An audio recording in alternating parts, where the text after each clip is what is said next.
Hey guys, I guess I know you I guess I need to let you know this too.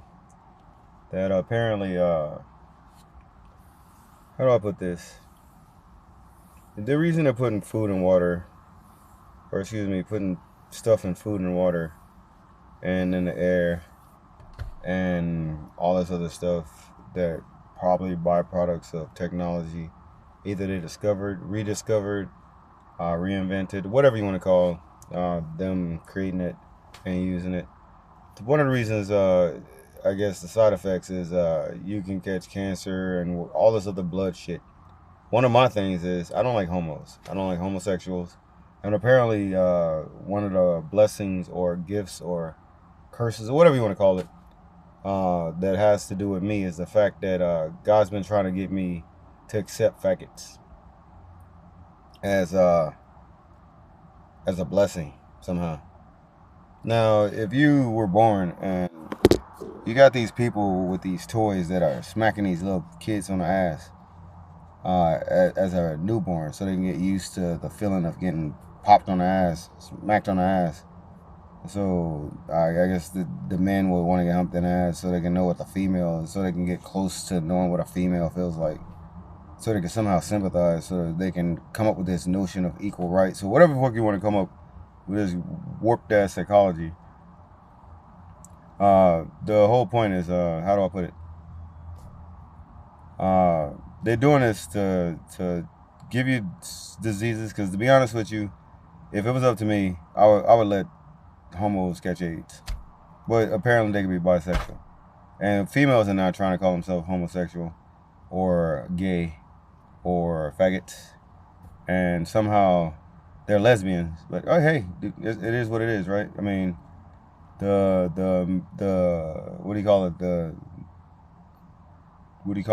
majority rules how we perceive things. So the cultural norm is based on the percentage that accepts that is a normality. How do I say this? You got food, water, air being contaminated, the ground being contaminated, and basically the whole point is so you can. It's a form of population control, basically. And you got religion basically telling you what you did wrong. So if you walked perfectly, you'd been okay. Or maybe they don't want you to walk perfectly, so you could be in fear, and then somehow you get condemned, and then you die. Or it's a guy's some sort of like masked ruse where you end up dying anyway after being tested, or some shit. But you don't know the truth. But you can read the Bible and then wait for the Lord or Jesus or whoever the fuck show up and then condemn you or whatever the fuck they do, save you or whatever it is. So I mean, it's just this open like I don't even know how to put it, but it's it's a ruse, and it's you got 9 billion people on the planet. You got a person who can read 9 billion people's thoughts. You got a person who delivers presents to 9 billion people. All of this seems like a huge marketing ploy, and it's somehow.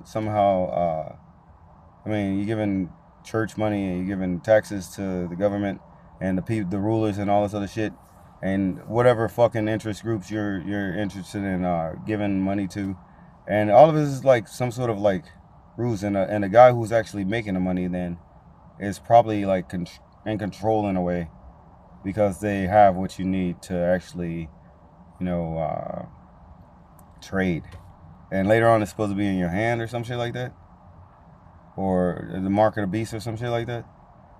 So I don't know. Basically, slaves were brought here to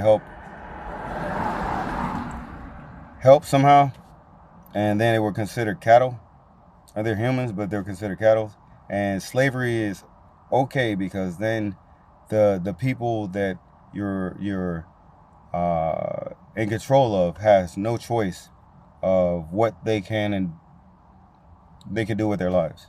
And you got all these people in poverty, and it's basically the same reflection, but it's somehow twisted in a way so it doesn't make sense to try to connect those two. But if you really look at it, you got 9 billion people on the planet, and how do I say it? I mean, you don't want it to get to like 20 billion, because I mean, how many cities can you build, and how many farms can you have, and then you could eat the world dry. So basically, I don't know, uh, some crazy shit. And somehow, like, from Adam and Eve, if I was a immortal and I wanted to hunt one of the greatest fucking prey on the planet, um, just like I guess David, I would probably like hunt humans, and just like the king trying to hunt Saul or whatever, you know, in the Bible. So all of this is like a lesson to teach you to be mindful and aware. But apparently everybody's asleep because they're just buying shit, and the economy's on its shoulders. So you have to keep buying and trading, and you got all these uh, people being trafficked and promised this promised land. I'll give you a new country, I'll give you new land. So basically, you start a war and take over their country or some shit like that. I mean, it's confusing. So I mean, all this is like a big thing of death, from the food to the religion to the convictions to the trying to find the truth. You're just walking around in a fucking maze of confusion, and you have to find somebody who's equally yoked if you want to have a good marriage. But you're never equally yoked unless you've gone through the same thing, right? And that would mean that you're a farm animal, a mule, or some sort of like cattle or something.